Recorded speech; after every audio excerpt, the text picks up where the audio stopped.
Welcome to CBS 17's Black and Blue Huddle. I'm Casley Sims, joined by Alyssa Ray.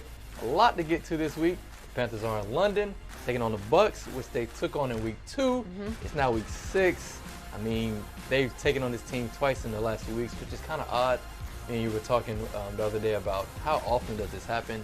Last season, they took on the Saints the last 2 out of the 3 weeks. And then in 2016, they took on all 3 divisional opponents back to back to back, which is kind of odd. It is odd. And the team has touched down in London. They arrived yesterday, and the players have literally hit the ground running. They participated in a Play 60 NFL event, and you can tell that the big names are really excited to be there.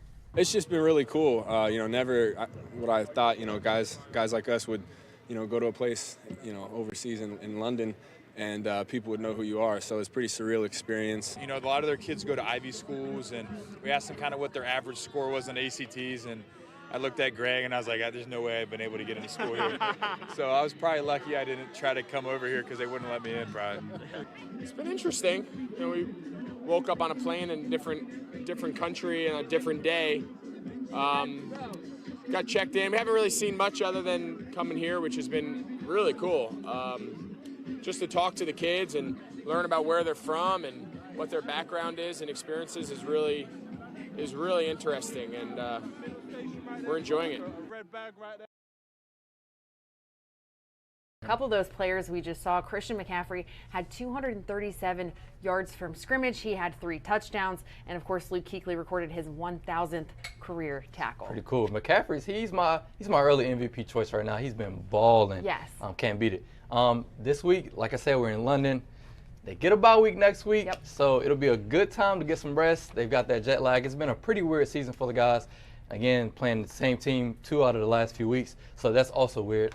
NFL insider Mark Thomas talked about that and talked about the bye week that they're about to go on.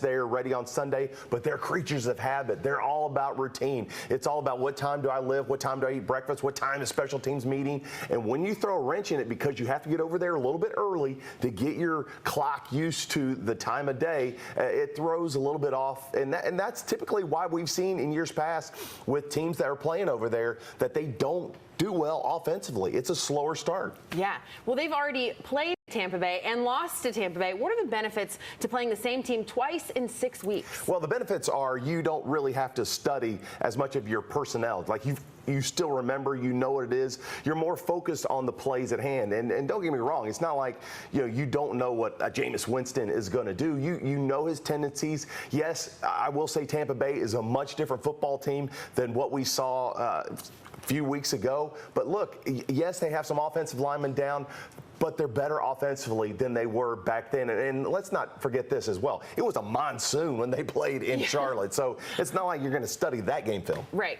Well, the Bucs linebacker Shaq Barrett leads the league with sacks with 9. How does the offensive line and Kyle Allen make sure that Allen is protected? Well, I think it's not just the offensive line. I think it's everybody's responsibility.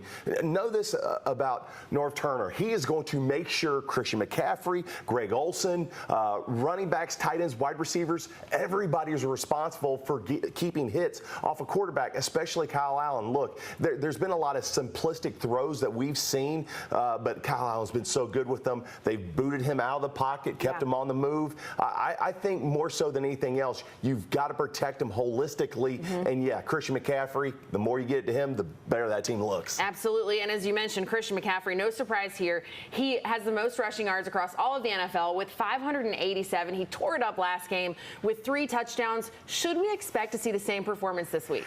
Well, obviously, I hope so. I want this Panthers team to keep going. So do fantasy owners. No question. Hey, look, I think he can, but I think more so than running the football, which is very important on 3rd down. He's been great in the red zone. These big breakaway runs that we've seen from Christian McCaffrey, you've got to get him the ball in space. The screen passes, the little angle route he's running out of the backfield. I think you're going to see more of that. And let's not forget this as well. Tampa stinks at covering the tight end. Greg Olsen, man, where you been the last 2 weeks? 2 catches. I think you're going to see more catches from him, and spreading the football out in the passing game will open up those running games. And let's not forget this very last important point. Every time you play the London game, the NFL gets you your bye week the following week. Hey, these guys are playing for the most valuable thing that they could possibly have, an extra day of rest. Yeah. Because if you win, coach is going to give you an extra day of rest, and these guys know it. It's in their minds. Like, they've already got family plans, and they want to win this game to get that extra time away from the facility. Yeah, it definitely sets the tone. You want to go off on a win. Oh, no question. All right, last question, Mark. Who you got? Well, I keep picking the Panthers under Kyle Allen. You got to keep doing it because the kid is hot right now. Look, he's kind of been a little bit nervous in a busy pocket, needs to step up a little bit. I think they're starting to adjust to some of that. But I think the Panthers take care of the Bucs. The Bucs they look really good against the Rams, but who hasn't? I mean, the Rams defense has been terrible. Right. You got to see this team be able to get the ball to a lot of different targets. Greg Olson's going to have a big week, and that's why the Panthers are going to win. And that was NFL insider Mark Thomas. And again, every week you guys get to talk to some pretty cool people, some pretty cool Panthers fans. Had a chance to catch up with a pretty interesting couple this week. Yeah, normally we just pick one fan of the week, but this couple is so close and they have so much in common. We had to make it fans of the week, and they are so about the Panthers that there could be black and blue wedding bells.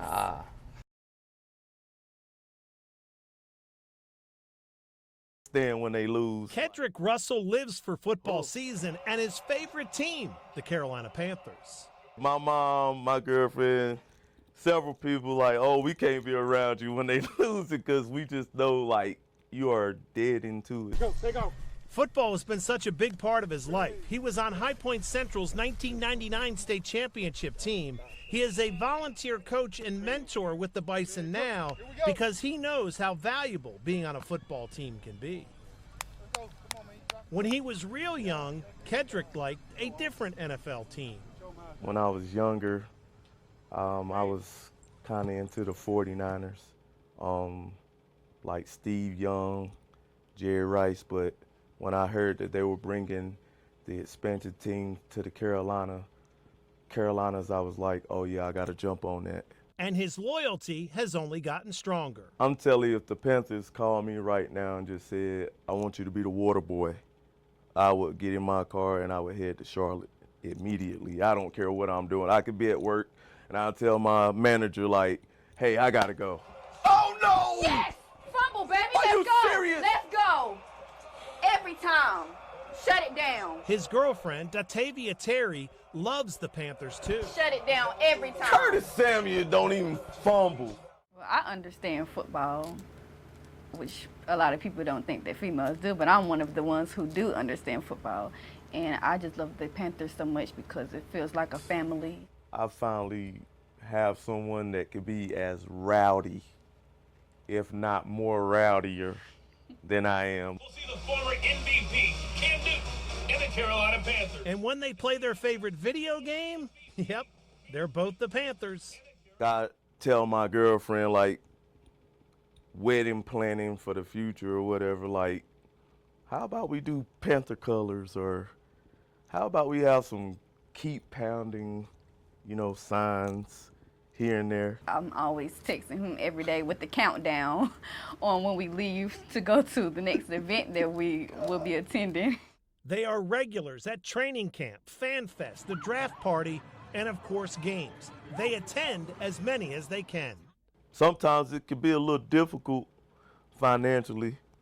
You want to be there to support your team, but you're like, okay, I don't know about paying this much for this ticket here, but for the most part, you save, and sometimes you just take the chance. Which gets us back to his outlook for the season. End all this trash talk with these other fans of how we never won a Super Bowl or we're 0-2 in the Super Bowl. So, like, this year is very important. Keeping Cam healthy is very important, and I think if we can do that, I truly believe without a shadow of a doubt that we'll make the Super Bowl and win it this time. Which is what you'd expect from such a loyal fan. And I Pretty would cool. not be against it. Yeah, I and this love guy- team weddings. And this guy's pretty cool, man. He's getting it done in the community, and he's a big Panthers fan. He's got like 5 or 6 Cam Newton jerseys. Did you see that? Yeah, and I think he met his match with his girlfriend, Yeah. maybe fiance here in the future. Yeah, I well, agree. we've already acknowledged my fantasy team's not doing very well. It did pick up another win this week, which is good. So I think they've finally stopped tanking for Tua. But this is why I let you do the segment, Casley, because if I was picking for you all, you'd be in the same boat. Yeah, now with the Panthers facing the Bucks, it could be a high-scoring game. Could be a chance for guys like McCaffrey, Kyle Allen, and this guy you're about to see in my fantasy start 'em, sit 'em. Again, we got 3 guys that you should start in your lineups, and 3 guys might want to sit on the bench. Here we go. First up, Arizona Cardinals quarterback Kyler Murray. Kyler Murray, the first overall pick in this past year's draft, has had an up and down start to his career, but this is a week that he'll be up.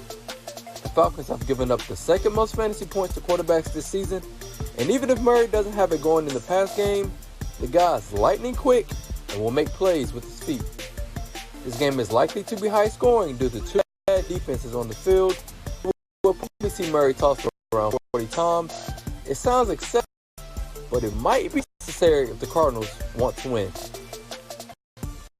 Next up, Baltimore Ravens running back Mark Ingram. Oh, you said the Bengals schedule? Say less. Why wouldn't you have Mark Ingram in your lineups? Ingram has been a top 10 fantasy back throughout the season, and he'll put that on display this week. If you have him in points per reception leagues, don't expect a ton there, but he is definitely a multi-touchdown threat this week. He started out averaging 29 fantasy points this year, but slowed down as tougher competition arrived. Expect close to that in this game. Now beware, this is a divisional matchup, and I'm usually wary about those. Early struggles can be expected due to the nature of the game, but in the end, Ingram will not disappoint. Last but certainly not least, Carolina Panthers wide receiver DJ Moore.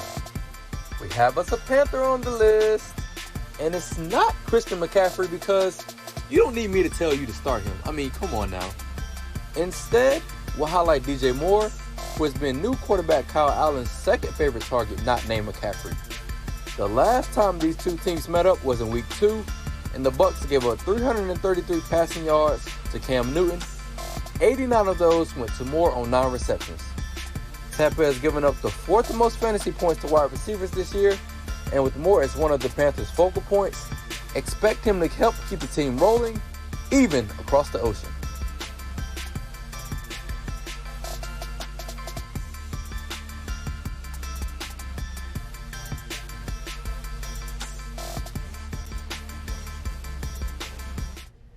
Now again, I expect DJ Moore to have a pretty good game. He had one last week against Jacksonville, and he's been Kyle Allen's 2nd favorite target, of course, outside of Christian McCaffrey. But what do you think this week's keys of the game are? I think a lot of it will come down to the Panthers' defense. They have looked good as of late. Dante Jackson is questionable, but I expect he will play. He was practicing with the team, so hopefully we'll have him back. But I think it'll come down to defense. They've been really good about putting pressure on the quarterback and getting a lot of sacks. They'll have to do the same to Jameis Winston, and they took advantage of him last time, so we'll see if they can do the same thing. Yes, they did. And for Black and Blue Huddle, I'm Casley Sims, Alyssa Ray. We'll see you next week.